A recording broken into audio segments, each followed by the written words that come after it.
आपल्या आजूबाजूला असं चित्र नेहमीच दिसतं, नाही का? म्हणजे बघा, ज्याला एखाद्या विषयातलं फार काही कळत नाही, तोच छाती ठोकपणे सगळ्यांना ज्ञान देत सुटलेला असतो. आणि दुसरीकडे जो खरोखरच हुशार असतो, ज्ञानी असतो, तो मात्र शांतपणे स्वतःच्याच ज्ञानाबद्दल शंका घेत कुठेतरी कोपऱ्यात बसलेला दिसतो. बरोबर. हाच प्रश्न आपल्या सगळ्यांना पडतो, की ज्याला खरंच खूप काही माहिती आहे, तो इतका शांत, आणि ज्याला काहीच माहिती नाही, त्याच्याकडे एवढा आत्मविश्वास येतो तरी कुठून? हा केवढा मोठा विरोधाभास आहे, नाही का? पण 1 मिनिट थांबा. हे त्या व्यक्तीच्या स्वभावाचा किंवा चारित्र्याचा दोष अजिबात नाहीये. याच्या मागे आपल्या मानवी मेंदूचं एक खूप इंटरेस्टिंग असं मानसशास्त्र दडलेलं आहे. चला तर मग बुद्धिमत्ता आणि आत्मविश्वास यांच्या या विचित्र नात्यामागचं रहस्य आज उलगडून पाहूया.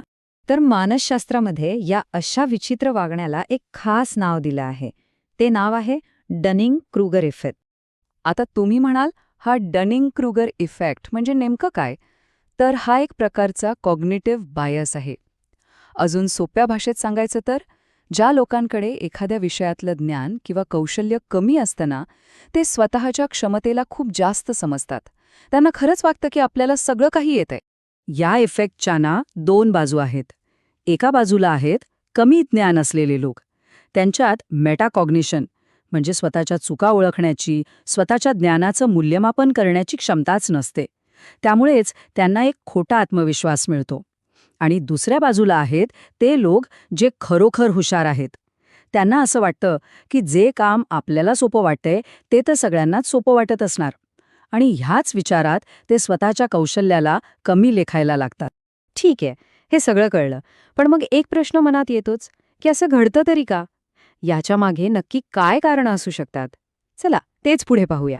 याचं उत्तर ना एका सुंदर कल्पनेत दडलंय. असं म्हणतात की ज्यांना कमी माहिती असते त्यांना त्या विषयाची खोलीच कळलेली नसते. ते एका लहानशा डबक्यालाच विशाल समुद्र समजून बसतात.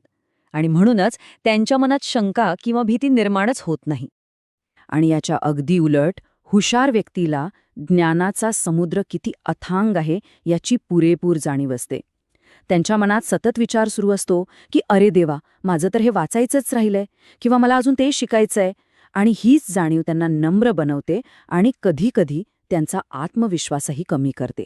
गंमत म्हणजे मानसशास्त्रात या स्थितीला ज्ञानाचा शाप किंवा कर्स ऑफ नॉलेज असंही म्हटलं जातं. म्हणजे जिथे तुमचं जास्त ज्ञान तुमच्या आत्मविश्वासाच्या आड येतं. मग आता यावर उपाय काय? जर कुणाला सतत स्वतःच्या ज्ञानाबद्दल अशी शंका वाटत असेल, तर पुढचा भाग खूप महत्वाचा आहे. कारण हुशारीची खरी खूण काहीतरी वेगळीच सांगते. ह्या काही गोष्टी आहेत ज्या आपण सगळ्यांनी कायम लक्षात ठेवायला हव्यात. पहिली गोष्ट, मनात शंका येणं हे मूर्खपणाचं नाही, उलट ते तुमच्या बुद्धिमत्तेचं लक्षण आहे. दुसरी, आत्मविश्वास आणि क्षमता यांची कधीच गल्लत करू नका. तिसरी, जो सर्वात मोठा आवाज असतो तो नेहमीच बरोबर असतो असं नाही. आणि सगळ्यात महत्त्वाचं, स्वतःकडे जे कौशल्य आहे त्याचं कौतुक करायला शिका. आणि हो, ही गोष्ट तर कायम लक्षात ठेवा की आज जे काम तुम्हाला सोपं वाटतंय ना, ते तुमच्या अनेक वर्षांच्या मेहनतीचं आणि अभ्यासाचं फळ आहे. ते इतरांसाठी तितकंसं सोपं नसतं.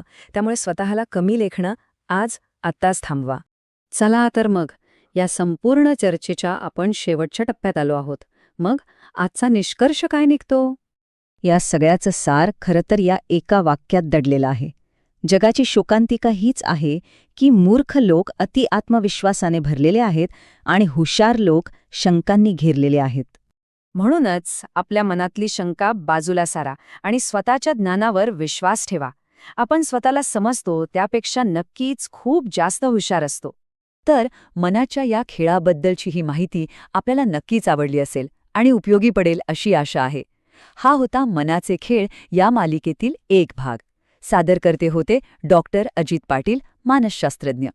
अधिक माहितीसाठी आपण 9850583688 या क्रमांकावर संपर्क साधू शकता. धन्यवाद. मनाचे खेळ, परिस फाउंडेशन.